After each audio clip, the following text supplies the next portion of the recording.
বন্ধু বান্ধৱীসকল এই মুহূৰ্তত দিব বিচাৰিছোঁ এটা ডাঙৰ খবৰ হয় এটা ভয়ংকৰ খবৰ বুলি ক'ব লাগিব ভয়ংকৰ খবৰতকৈ কোনো গুণে কম নহয় কাৰণ বানপানীৰ সময়ত এতিয়া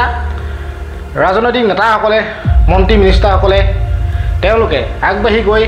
বানপীড়িত ৰাজ্যক আচলতে বা তেওঁলোকে সহায় কৰিব লাগে ভাল ধৰণে তেওঁলোকে মানুহখিনিক উদ্ধাৰ কৰিব লাগে কিন্তু এইটো সময়ত আচলতে যি চলিছে এতিয়া ৰাজনীতিত ইজনে সিজনক কটাক্ষ হয় হিমন্ত বিশ্ব শৰ্মা আৰু গৌৰৱ গগৈৰ মাজত এতিয়া বাকযুদ্ধ বাক বিতণ্ডা হয় ইজনে সিজনক কটাক্ষ দুজনৰ মাজত কাজিয়া আৰম্ভ হৈছে গৌৰৱ গগৈয়ে কৈছিলে এদিনৰ আগত কৈছিলে যে জলসম্পদ বিভাগটো আচলতে ATM-লৈ পৰিণত হৈছে আৰু তাৰ পিছতে আৰম্ভ হ'ল এই আচলতে বাক বিতণ্ডা হিমন্ত বিশ্ব শৰ্মাই ইয়াৰ পিছতে কৈছে যে আমাৰ দিনত মথাউৰি ভগা নাই তেনেকৈ কংগ্ৰেছৰ দিনত আচলতে গৌৰৱ গগৈয়ে নিজৰ পিতৃকে ক'ব বিচাৰিছে যে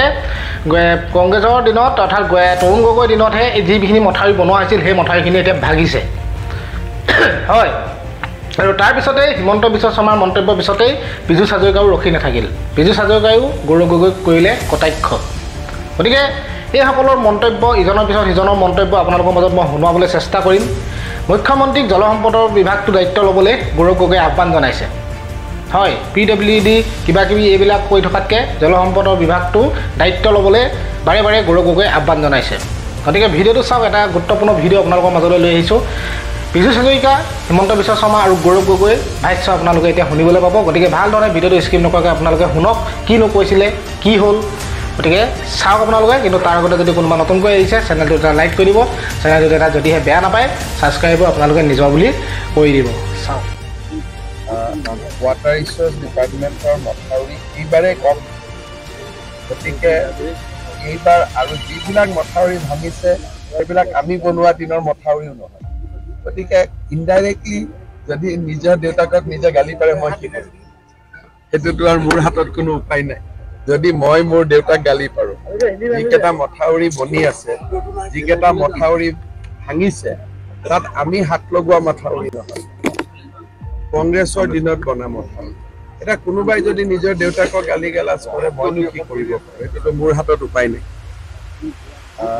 ৱাটাৰ ৰিচোৰ্চ ডিপাৰ্টমেণ্টৰ মথাউৰি এইবাৰে কম গতিকে এইবাৰ আৰু যিবিলাক মথাউৰি ভাঙিছে সেইবিলাক আমি বনোৱা দিনৰ মথাউৰিও নহয় গতিকে ইনডাইৰেক্টলি যদি নিজৰ দেউতাকক নিজে গালি পাৰে মই কি কৰিম সেইটোতো আৰু মোৰ হাতত কোনো উপায় নাই যদি মই মোৰ দেউতাক গালি পাৰোঁ যিকেইটা মথাউৰি বনি আছে যিকেইটা মথাউৰি ভাঙিছে তাত আমি হাত লগোৱা মথাউৰি নহয় কংগ্ৰেছৰ দিনত বনা মথাউৰি এটা কোনোবাই যদি নিজৰ দেউতাকক গালি গালাজ কৰে মইনো কি কৰিব পাৰোঁ সেইটোতো মোৰ হাতত উপায় নাই ইয়াত যিটো ৰিং বান্ধ ভাঙিছে সেইটো চাগে কংগ্ৰেছৰ দিনৰে আছিল মুখ্যমন্ত্ৰী ডাঙৰীয়াৰ লগত কালি আহিলোঁ মাজুলীলৈকে গ'লোঁ আজি ৰাতিপুৱা ডিব্ৰুগড় টাউনৰ বানপানীৰ পৰ্যবেক্ষণ কৰিলোঁ এতিয়া খোৱাঙত ঘূৰি আছোঁ ইয়াতে এটা ৰিং বান্ধ কেইবা জেগাতো ভাঙিছে সেইটো বহুত আগতে পঞ্চায়ত বিভাগে বনাইছিলে কিন্তু মই ইতিমধ্যে আমাৰ জলসম্পদ বিভাগৰ বিষয়া আৰু ইঞ্জিনিয়াৰসকলক সেই জেগাখিনি ফিল আপ কৰিবলৈকে যাৱতীয় নিৰ্দেশ দিছোঁ আৰু মই ভাবিছোঁ যে পানী অলপ কমাৰ পাছত 15 দিন 20 দিন পাছত মই নিজে আকৌ এবাৰ আহি ভালকৈ চাম বানপানীৰ সময়ত মথাউৰি ক'ত ভাঙিছে কেনেকৈ ভাঙিছে ইমান ভালকৈ ধৰিব নোৱাৰি গতিকে মই আকৌ নিশ্চয়কৈ অতি সোনকালে আহিম আৰু খুব ভালদৰে আমাৰ ৱাটাৰ ৰিচোৰ্চৰ যি স্পেচিফিকেশ্যন সেই স্পেচিফিকেশ্যনৰে এই ৰিং বান্ধটো ভালদৰে কাম কৰি দিম মই এতিয়া বানপানীৰ সময়ত আৰু বিশেষ অধিৱেশনৰ কথা থাকে নেকি আমি বানপানীৰ সময়ত মানুহক সহায় কৰিব খুজিছোঁ তেওঁলোকে ৰাজনীতি কৰিব খুজিছে তেওঁলোকেও ৰাইজৰ লগত ঘূৰক তাৰ কাৰণে মই অনুৰোধ কৰিছোঁ চাওক কথা এটা কওঁ 2004 চনৰ উদাহৰণ যদি দিওঁ অসমত 354টা মথাউৰি ভাঙিছিল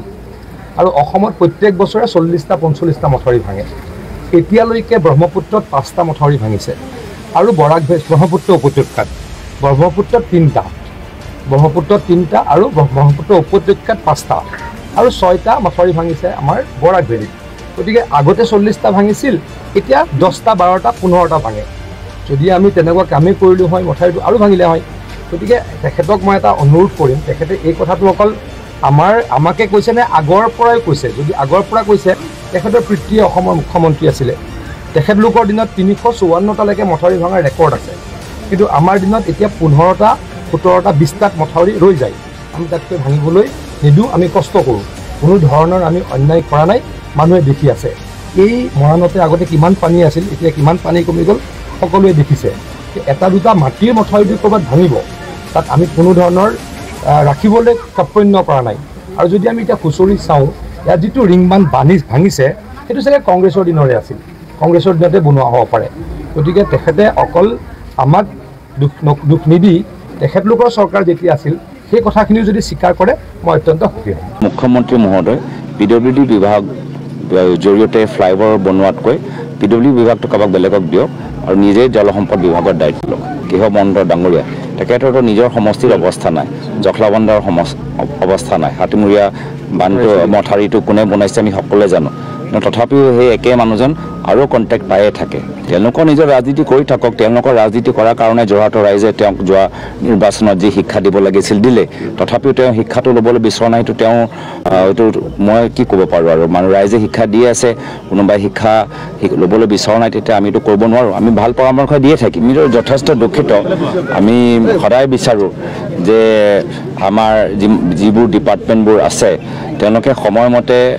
ৰাইজৰ অৱগত কৰাব লাগে যাৰ ফলত ৰাইজে নিজৰ সুবিধাবোৰ আগৰ পৰাই কৰি ৰাখিব পাৰে কিন্তু আমি বিভিন্ন সময়ত গম পাইছোঁ যে আমাৰ যি বিভাগ আছে ৱেডাৰ ডিপাৰ্টমেণ্ট আছে কেন্দ্ৰ চৰকাৰ আছে তেওঁলোকে ইচাৰা দি থাকে যে উত্তৰ পূৰ্বাঞ্চলত অৰুণাচল প্ৰদেশত যথেষ্ট বৰষুণ হ'ব পাৰে তাতে আমি গম পাওঁ যে এনেকুৱা সময়ত সাৱধান হ'ব লাগে এই যে আমি যে মানুহক এডভান্স ৱাৰ্ণিং দিব নোৱাৰোঁ যাৰ ফলত মানুহবোৰ কি হয় যে হঠাতে তেওঁলোকে এক ৰাতিৰ ভিতৰতে যেতিয়া পানী বাঢ়ি যায় তেওঁলোকৰ মানে যথেষ্ট অসুবিধা তেওঁলোকৰ গৰু ছাগলী তেওঁলোকে হেৰুৱাবলৈ হয় তেওঁলোকৰ ঘৰৰ বিভিন্ন বস্তু সামগ্ৰী স্কুটি বাইক বিভিন্ন বস্তুখিনি সামগ্ৰী হেৰুৱাবলৈ হয় য'ত তেওঁলোকৰ যথেষ্ট আৰ্থিক তেওঁলোকৰ ক্ষতি হয় তো এই ক্ষেত্ৰত মই দেখিছোঁ যে যি ধৰণে আজিতো টেকন'লজিৰ যুগ আজিতো মোবাইলৰ যুগ আজি যি ধৰণে আমি টেকন'লজি ব্যৱহাৰ কৰিব লাগে যি ধৰণৰ মোবাইলৰ ব্যৱহাৰ কৰিব লাগে আমি কৰিব পৰা নাই আৰু কিছু গুৰুত্বপূৰ্ণ অভিযোগ স্থানীয় ৰাইজে প্ৰকাশ কৰিছে যে কাম কৰা সময়ত য'ত ছিঙিছে তাত প্ৰাথমিকতা দিয়া হোৱা নাছিল তাত অলপ হেমাহি কৰা গ'ল স্থানীয় বিভাগৰ পৰা স্থানীয় কণ্ট্ৰেক্টৰসকলৰ ফালৰ পৰা এইখিনি সন্দৰ্ভত আমি পৰৱৰ্তী সময়ত আৰু তদন্ত আমি ল'বলৈ চেষ্টা কৰিম যে ইয়াত এনেধৰণৰ কি হ'ল কিয় নহ'ল আমাৰ ভৱিষ্যত আমাৰ ডিষ্ট্ৰিক্ট ভিজিলেন্স মিটিং হয় বৰ্তমানৰ সময়ত আমি ৰাইজৰ লগত থিয় দিবলৈ ইয়াত আহিছোঁ খবৰ ল'বলৈ আহিছোঁ বিভিন্ন সময়ত আমাৰ দলৰ প্ৰতিনিধিসকল আহিছে আৰু মই নিজে কামবোৰ কেনেদৰে চলি আছে সেইখিনি মই চাবলৈ আহিছোঁ আশা কৰোঁ যে সোনকালে কামখিনি সম্পূৰ্ণ হওক আৰু তাৰপিছত দীৰ্ঘদিনৰ এটা এই স্থানীয় অঞ্চলৰ কাৰণে এটা পৰিকল্পনা লোৱা উচিত জলসম্পদ বিভাগটোৰ ওপৰত ৰাইজৰ বিৰাট ক্ষোভ প্ৰকাণ্ড এটা পুহি ৰাখিছে অন্তৰত আৰু সেই কথাখিনিকে কৈ আছে যে বিভাগটোৱে কোনো গুৰুত্ব নিদিয়ে মাটি নাৰাখে তেওঁলোকে মজুত বস্তা নাৰাখে বা ছাইডটো তেওঁলোকে হাবিখিনি কাটিব লাগে জংঘলখিনি কোনো ধৰণৰ তেওঁলোকে ব্যৱস্থা নকৰে যাৰ পৰিণতি এনেধৰণৰ ঘটনা ঘটি থাকে আৰু পুৰণা দিনৰ আপোনালোকৰ কংগ্ৰেছ চৰকাৰ দিনৰ যিকেইটা মথাউৰি সেই মথাউৰিকেইটাই এতিয়া বৰ্তমান আছে না মই সেইকাৰণে মই ভাবিছোঁ যে মুখ্যমন্ত্ৰী মহোদয় PWD বিভাগ জৰিয়তে ফ্লাইঅভাৰ বনোৱাতকৈ PWD বিভাগটো কাৰোবাক বেলেগক দিয়ক আৰু নিজে জলসম্পদ বিভাগৰ দায়িত্ব লওক গতিকে ইয়াৰ পূৰ্বে যিজন জলসম্পদ বিভাগৰ মন্ত্ৰী আছিলে কেশৱ ডাঙৰীয়া তেখেতৰতো নিজৰ সমষ্টিৰ অৱস্থা নাই জখলাবন্ধাৰ অৱস্থা নাই হাতীমূৰীয়া বান্ধটো মথাউৰিটো কোনে বনাইছে আমি সকলোৱে জানো তথাপিও সেই একে মানুহজন আৰু কণ্টেক্ট পায়ে থাকে এই সময়তো আমি দেখা পাইছোঁ যে যি ধৰণৰ প্ৰাথমিকতা দিব লাগে গুৰুত্ব দিব লাগে নহয় সকলোৱে নিৰ্বাচনৰ প্ৰচাৰত বিভিন্ন ধৰণৰ তুলঙা মন্তব্যত বেছি তেওঁলোকৰ সময় দিয়ে গুৰুত্ব দিয়ে আমি যেতিয়া জানোৱে যে গোটেই বিভাগবোৰে মুখ্যমন্ত্ৰী চাই মুখ্যমন্ত্ৰী PWD বিভাগটো এৰি দিয়ক PWD বিভাগ বহুত মানুহ আছে কণ্ট্ৰেক্টৰৰ কাম কৰিবলৈ খালি টেণ্ডাৰহে দিব লাগে PWD বিভাগত মন্ত্ৰীৰ একো বেছি তাত ভূমিকা নাই জলসম্পদ বিভাগৰ দায়িত্ব লওক মই ভাবোঁ অলপ কিছু বছৰ আছে তেওঁলোকৰ চৰকাৰ হ'ব পাৰে কিছু আমি কাম দেখিব পাৰিম জলসম্পদ বিভাগৰ কথাটো আপুনি যেতিয়া কৈছে কালিও আপুনি কৈছে যে জলসম্পদ বিভাগটো এটা ATM কাৰ্ডৰ দৰে হৈ গৈছে আজি মুখ্যমন্ত্ৰীয়ে ডিব্ৰুগড়ত মন্তব্য দিছে আপোনাৰ ওপৰত যে যোনে গালি পাৰি আছে জলসম্পদ বিভাগে তেওঁ আচলতে জলসম্পদ বিভাগক গালি পোৱা নাই দেউতাকক গালি পাৰি আছে কাৰণ এই যিবিলাক মথাউৰি ভাগিছে এইবিলাক কাৰ দিনত বনিছিলে সেইবিলাক অসমৰ ৰাইজে জানে দেউতাককহে তেওঁ গালি পাৰি আছে এই কিছু সময় আগত কৈছে মুখ্যমন্ত্ৰীয়ে মই সেইকাৰণে কৈছোঁ তেওঁ কামটো দেখাই দিয়ক তেওঁ তেতিয়া নিজে জলসম্পদ বিভাগৰ দায়িত্ব লৈ যিসকলে পাৰা নাই তেওঁলোকক আঁতৰাই তেওঁলোকক অলপ PWD থাকি অলপ কামখিনি কৰিবলৈ দিয়ক আৰু তেওঁ নিজে জলসম্পদ বিভাগৰ দায়িত্ব লওক এইটো মোৰ ফালৰ পৰা অনুৰোধ থাকে। এই সময়ত স্যাৰ বোকাচোকা হ'ব লাগে জানো সেই দেউতাকৰ কথা বা আগত কৰা মইতো কৈছোঁ মইতো এটা পজিটিভ এটা পৰামৰ্শই দিছোঁ যে মুখ্যমন্ত্ৰী ল'লে হ'ব পাৰে আমি কিবা চাব পাৰোঁ তেওঁলোকৰ নিজৰ ৰাজনীতি কৰি থাকক তেওঁলোকৰ ৰাজনীতি কৰাৰ কাৰণে যোৰহাটৰ ৰাইজে তেওঁক যোৱা নিৰ্বাচনত যি শিক্ষা দিব লাগিছিল দিলে তথাপিও তেওঁ শিক্ষাটো ল'বলৈ বিচৰা নাইতো তেওঁ এইটো মই কি ক'ব পাৰোঁ আৰু মানুহ ৰাইজে শিক্ষা দি আছে কোনোবাই শিক্ষা ল'বলৈ বিচৰা নাই তেতিয়া আমিতো কৰিব নোৱাৰোঁ আমি ভাল পৰামৰ্শ দিয়ে থাকিম আমি ভাল শিক্ষা দিয়ে থাকিম যে আগৰ জলসম্পদ মন্ত্ৰী যিজনে কৈছিলে যে মই ৰাজনীতি ত্যাগ কৰিম মইতো এতিয়া কৈছোঁ ত্যাগ কৰিব নালাগে মন্ত্ৰী হৈ থকা লাগিলে বেলেগ বিভাগৰ দায়িত্ব লৈ লওক এইটো মন্ত্ৰী বিভাগৰ পৰা দায়িত্বটো এৰি দিয়ক আৰু আমাৰ মুখ্যমন্ত্ৰীয়ে ইয়াত আহি দায়িত্বটো লওক যাৰ ফলত পিছত যে আমি ক'ব পাৰোঁ কি নহয় এইটো ATM দৰে নহয় মুখ্যমন্ত্ৰীয়ে যি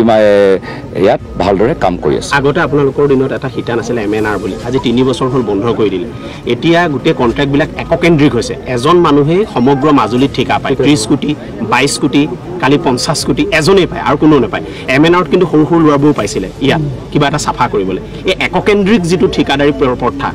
দিছপুৰৰ পৰা চলিছে এজন মানুহ আমি নাম ক'ব মানে এইটো জলসম্পদ বিভাগৰ নহয় এইটো বৰ্তমান বিজেপি চৰকাৰৰ মডেল তেওঁলোকে ডাঙৰ ঠিকাদাৰৰ পক্ষত কাম কৰে আপুনি যিখনো আপোনালোকে বিভাগটো চাওক PWD বিভাগটো চালে আটাইতকৈ ডাঙৰ কণ্ট্ৰেক্টৰবোৰে তেওঁলোকে কামবোৰ পাই থাকে যদি আপোনালোকে ইলেক্ট্ৰিচিটি ডিপাৰ্টমেণ্টটো চাই তাতো আপোনালোকে দেখা পাব যে তাত আটাইতকৈ পাৱাৰ ডিপাৰ্টমেণ্ট আটাইতকৈ ডাঙৰ কণ্ট্ৰেক্টৰসকলৰ নিৰ্ভৰ আৰু একে কথা আমি